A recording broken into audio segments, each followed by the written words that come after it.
Hey everybody, this is a piece titled Call for the Counter Sovereign, an intervention by Café Critique. It's by Café Critique.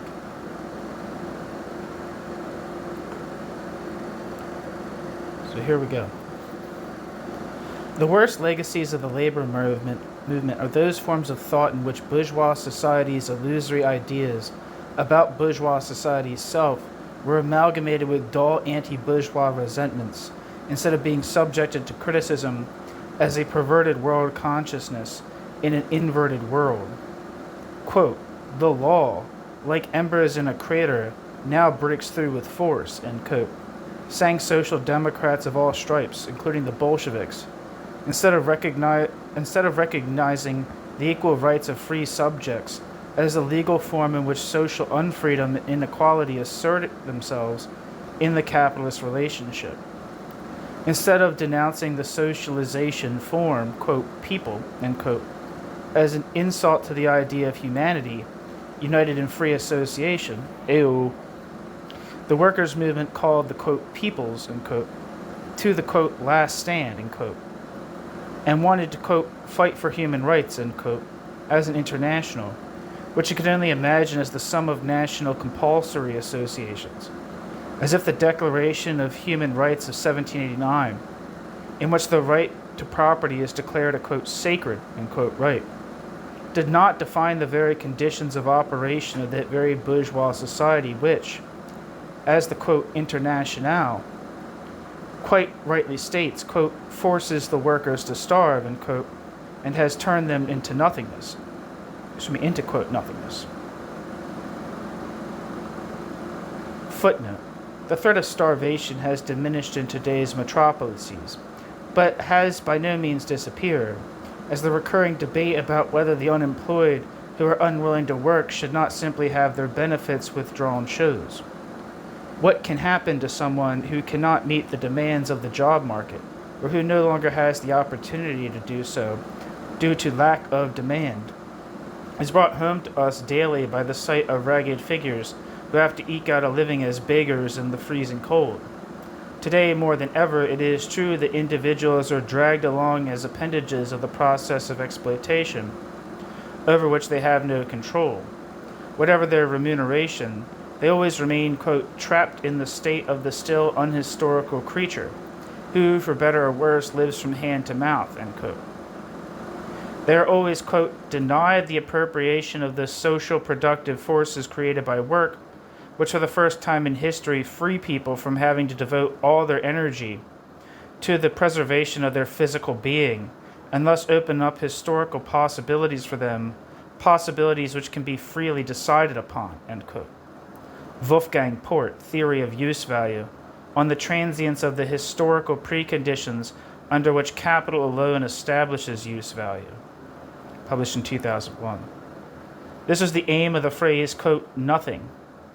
It was borrowed from Emmanuel Joseph Sieyès, who proclaimed in January 1789, what is the state? Everything. One, what is the state? Two, what has it already become present in the order? Nothing. What does it demand and become something? End quote.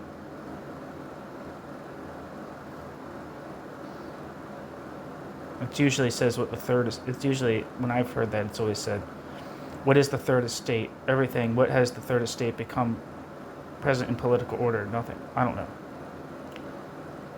What does it demand and become something? I don't know. Anyway, quote, that genius which inspires material power to political violence, that revolutionary boldness which hurls the defiant slogan at the enemy, I am nothing and I ought to be everything, end quote, which Marx praised in Sieyès, has of course already been withdrawn in the, quote, Internationale. In the leisurely macho, quote, everything strives to become in abundance, end quote. The Social Democratic election campaign slogan can already be heard. End footnote.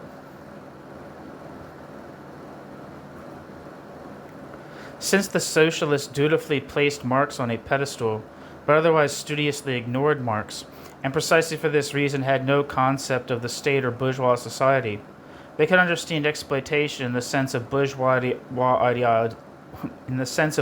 ideology only as a breach of law, and domination only as usurpation. Their idea of capitalists as disturbers of the peace in a legal idyll has less in common with Marx's critique of economics, which sees capital owners as representatives of a social relationship that has become autonomous and self-referential, than with the latter world of ideas of the Nazis. Quote, "Put aside the idlers. This world must be ours. Our blood shall no longer be the food of the ravens and the mighty vultures. Only when we have driven them out will the sun shine without creeping." End quote. In the appeal of the, quote, international to the, quote, peoples to establish true human rights by expelling idlers from the earth, the, quote, counter-sovereign, end quote, already appears. It says, quote, the quote, counter-sovereign, end quote, parenthesis, Manfred Dahlmann, in parenthesis, already appears. No right without the corresponding state power. Who attempts to eliminate the contradictions of bourgeois society, to which alone the possibility of emancipation is owed, by abolishing the restrictions and mediations laid down in bourgeois law, by eradicating the supposed troublemakers, and by replacing the old society with a form of socialization in which capital, which has become, quote, common profit, end quote, merges into an inseparable unity with the working class, which has been ennobled in a community of, quote, working people, end quote. It's therefore not the least bit strange that Felicia Langer, who was a member of the Central Committee of the Communist Party of Israel until the 1990s, published her books primarily in the GDR, and by her own admission only wanted to believe good things about Stalin at the time, now tells the Sonntagszeitung that she's no longer a communist, yet spouts exactly the same nonsense one hears from the German Communist Party, DKP, or the Communist Party of Austria, KPO, the O with an umlaut on top of it.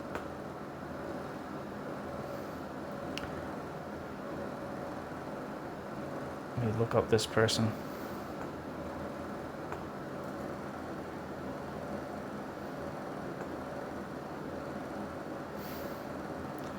Wikipedia says Felicia Langer lived from 1930 to 2018 and was a German-Israeli attorney and human rights activist known for her defense of Palestinian political prisoners in the West Bank and Gaza Strip.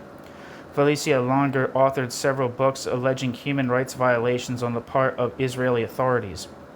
Felicia Langer lived in Germany from 1990 and acquired German citizenship in 2008. In July 2009, President of Germany, Horst Köhler, awarded Felicia Langer the Federal Cross of Merit, First Class, which is the fifth highest of Germany's Federal Order of Merit's 8 ranks. The bestowal triggered a public controversy because of her attitude towards the Israeli-Palestinian conflict. In 1990, she was awarded the Right Livelihood Award for, quote, the exemplary courage to her advocacy of the basic rights of the Palestinian people, unquote. Back to the text. Quote, justice and, quote, international law, unquote, are buzzwords Felicia Langer uses most frequently in Felicia Langer's speeches and writings. The supreme goal of a jurist socialism that left nothing of the proletarian revolution but its affinity with the state. By virtue of Felicia Langer's profession alone, Felicia Langer is a trained lawyer. Felicia Langer is at odds with the critique of law, and so a, quote, international law, end quote, that stands above and alongside sovereign individual states is a given for Felicia Langer, even though the validity of this, quote, law, unquote, is merely fictitious because in this case, quote, there is no power that decides against the state what is in itself law and implements this decision, end quote. So that, quote, in this respect, end quote, that is with international law, quote, it must always remain what should be, end quote. Hegel. Footnote. Outlines of the philosophy of law or natural law and political science in outline. Section 330. End footnote. Felicia Longer actually speaks of, quote, international law, end quote, as if it were a natural given, and the subjects to this supposed law, the, quote, peoples, appear to Felicia Longer to be just as natural. Felicia Longer displays an almost childlike credulity toward the UN, which Felicia Longer describes as a quote, world community, end quote, and whose resolutions Felicia Longer cites as inviolable decrees. Felicia Longer's thinking revolves around the, quote, peoples and their, quote, rights, and because this is so, because for Felicia Longer, emancipation is only conceivable as the realization of collective rights, and suffering and misery only as violation of law, Felicia Longer is incapable of understanding the founding of the State of Israel for what it is, a defensive measure against the worldwide rampant mania for annihilation, and thus as the institutionalization of Jewish emancipatory power. That the survivors of annihilation, to whom every door was closed during the Second World War, needed a place on earth to live, that in the future it should no longer be the case that Jews were defenselessly at the mercy of their murderers, that for this purpose a Jewish state was created, that made the individual independent of the benevolence of anti-Semitic governments and populations, that given the anti-Semitic threats from the Arab neighbors, who attacked the new state under the slogan, quote, drive the Jews into the sea, end quote, as well as the Nazi activities of the Palestinian Arab leadership around Amin al-Husseini, war was inevitable. That after all, war is never fun, and civilians also die in war. That after the Arab refugees still refused to recognize Israel after the war, their access to land was eventually withdrawn. All of this is too simple for Langer to grasp. Any kind of state establishment contradicts legal categories too much. The special position of the Jews as designated victims of the universal madness of annihilation, inherent in the counter-sovereign, falls too far short of stupid socialist notions of justice. Israel is the state-incarnated reminder that legal socialism and the idiocy of the, quote, peoples struggle for, quote, human rights, end quote, were embarrassed at Auschwitz. Perhaps that is why Felicia Longer lavishes this state with a hatred that is otherwise difficult to understand. Felicia Longer attributes every conceivable cruelty to Israel. Although Felicia Longer is not always too precise with the facts, Felicia Longer denounces every military action desperately necessary for Jewish self-defense as, quote, contrary to international law, end quote. Every political measure is, quote, unjust, and Felicia Longer holds Israel responsible for every death in the war. In keeping with Felicia Longer's, quote, international law fetishism, which has already developed into a blood and soil ideology, Felicia Longer can only understand Israel's settlement policy and strategic road construction as a willful, quote, theft of a land that inherently belongs to the Palestinian, quote, people. For them, Israel is ultimately the epitome of evil, which out of sheer malice, quote, terrorizes, quote, provokes, quote, humiliates, quote, deliberately murders, end quote, the Palestinians, quote, denies the Palestinians the right to live as well as the right to die, end quote, establishes a, quote, apartheid system, end quote, and, quote,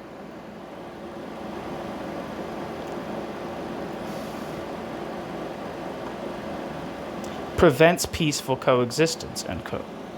These delusions only function under the condition that the, quote, death to the Jews, end quote, calls on Palestinian and Arab television remain hidden, but Longer is a virtuoso when it comes to denying reality.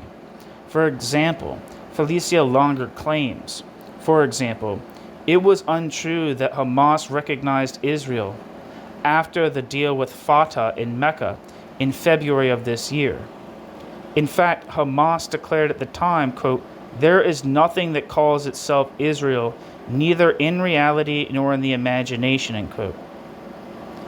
Or that the Second Intifada, which began with shooting at Israeli soldiers and border police, and the throwing of boulders at praying Jews and tourists at the Western Wall, was initially, quote, not violent at all, end quote, because, quote, it was actually fought almost exclusively with stones, end quote. Felicia Longer has unconditional sympathy for the, quote, Palestinian struggle for freedom, end quote. While Felicia Longer distances herself from suicide attacks, Felicia Longer also blames Israel for suicide attacks, for which Felicia Longer found the formula, almost beyond compare in terms of stupidity, that, quote, people are dying because of the settlements, end quote. Instead of demanding that the Palestinians finally abandon their crazy idea of a Jew-free Palestine, to which they have collectively adhered for more than half a century, Felicia Longer issues slogans of perseverance such as, quote, but the Palestinians are not capitulating, they are not giving up, end quote, and finally confesses, quite frankly, quote, I believed in the Intifada, and I continue to believe in the Intifada, end quote, because, quote, above all, I believe in the people, in the Palestinian people, end quote. Felicia Longer. Given such foolish love for one of the most vile anti-Semitic murder collectives currently in existence, it is little wonder that Longer has a favorite fetish of this collective, the so-called right of return for refugees as, quote, an absolute right, end quote, as, quote, human and international law, end quote, and pretends not to know that this, quote, right amounts to the destruction of Israel as a Jewish state, although it could have learned this at the latest in 2005 at a conference in Cologne, where in its presence and without its protest, Salman Abu Sita, the coordinator of the, quote, Committee for the Right of Return of the Palestinian People, end quote, promised to general applause that the, quote, racist, end quote, Jewish state could only be abolished through demographic overpowering in the course of realizing the, quote, sacred right of return, end quote, of the Palestinian refugees and their descendants.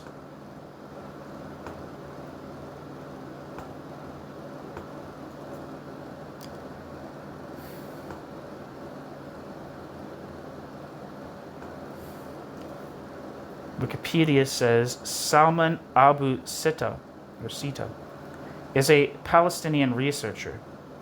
Abu Sita, who was expelled from Palestine as a child in 1948, has dedicated his life to the Palestinian cause and is engaged in public debates with Israeli peace activists. Abu Sita is the founder of and president of Palestine Land Society in London, dedicated to the documentation of Palestine's land and people. Salman Abu Sita is most known for mapping Palestine and developing a practical plan for implementing the right of return of Palestinian refugees.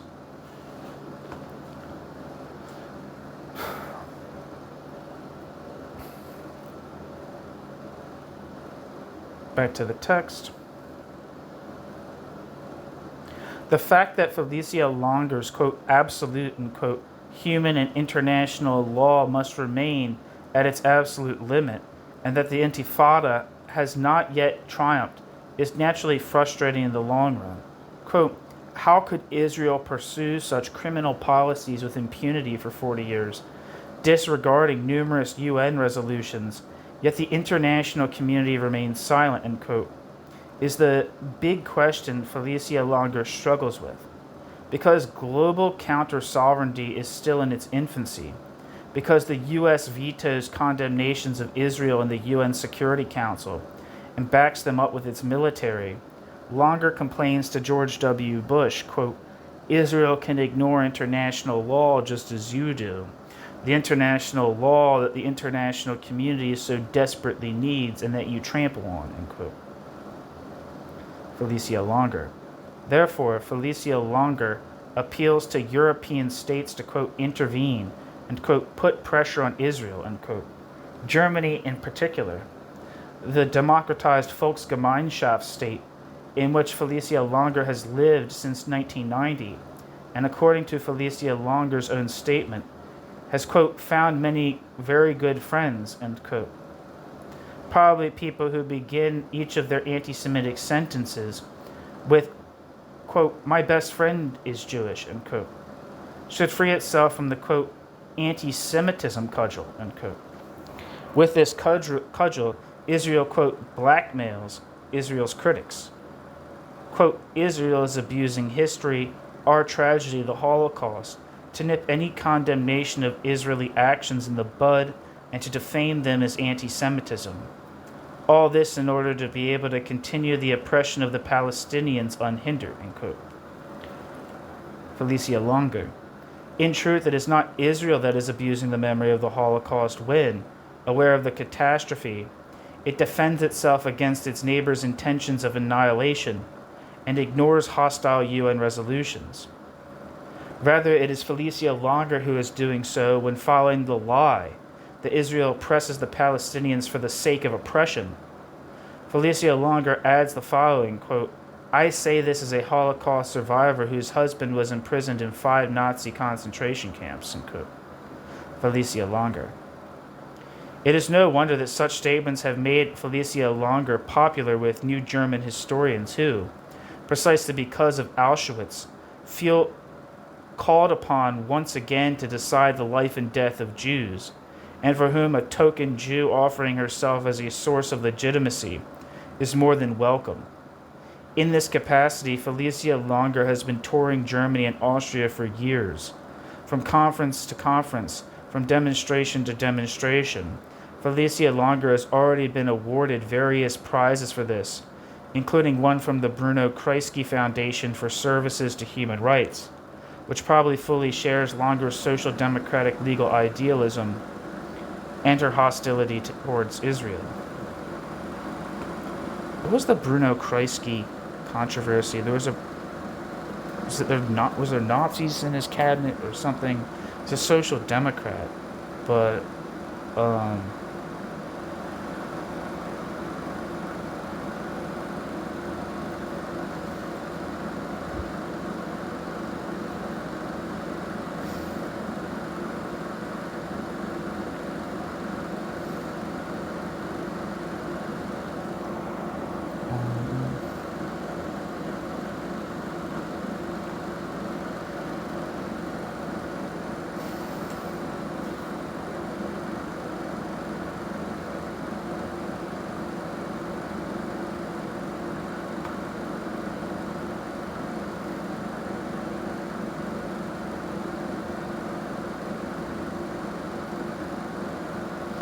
I can't really find anything for the incident, but there's some kind of incident of controversy.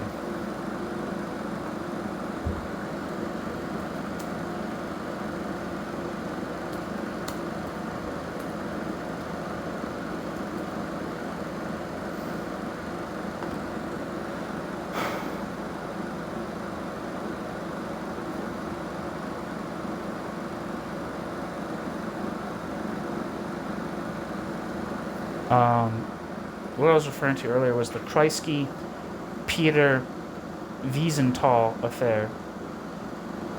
The Kreisky-Peter Wiesenthal affair was a political and personal feud in the 1970s fought between the then Austrian Chancellor Bruno Kreisky and the Nazi hunter Simon Wiesenthal, arising from Kreisky's ministerial appointments and the SS past of Freedom Party leader Friedrich Peter, which had been revealed by Wiesenthal.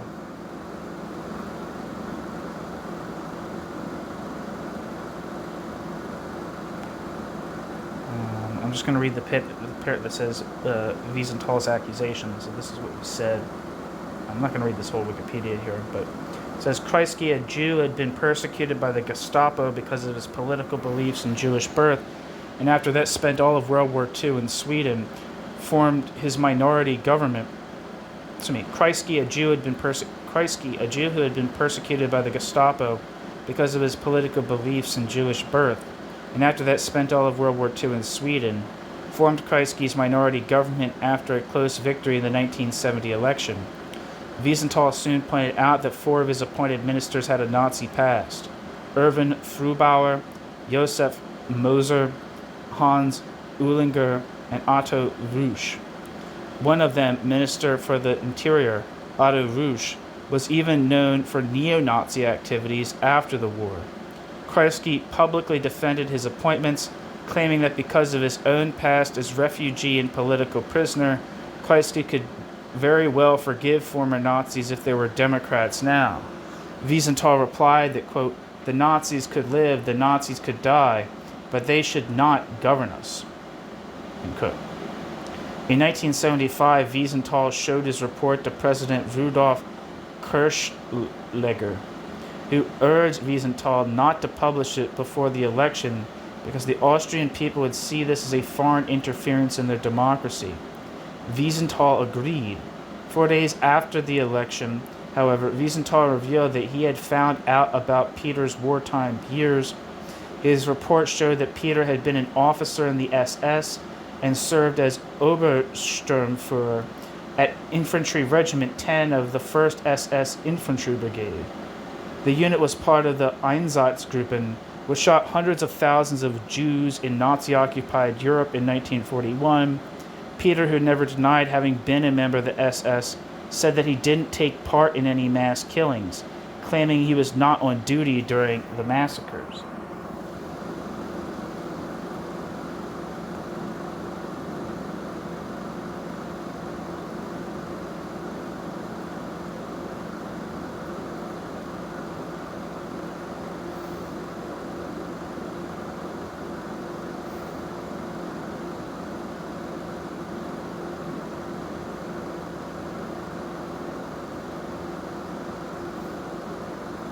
I don't know who this Peter person is. Wikipedia says Friedrich Peter was an Austrian politician who served as chairman of the Freedom Party of Austria from 1958 to 1978. Friedrich Peter was an active Nazi between 1938 and 1945 and an SS Obersturmführer, first lieutenant of the Waffen-SS. Jesus Christ. Alright, well anyway, that's the end of the piece. Thanks for listening.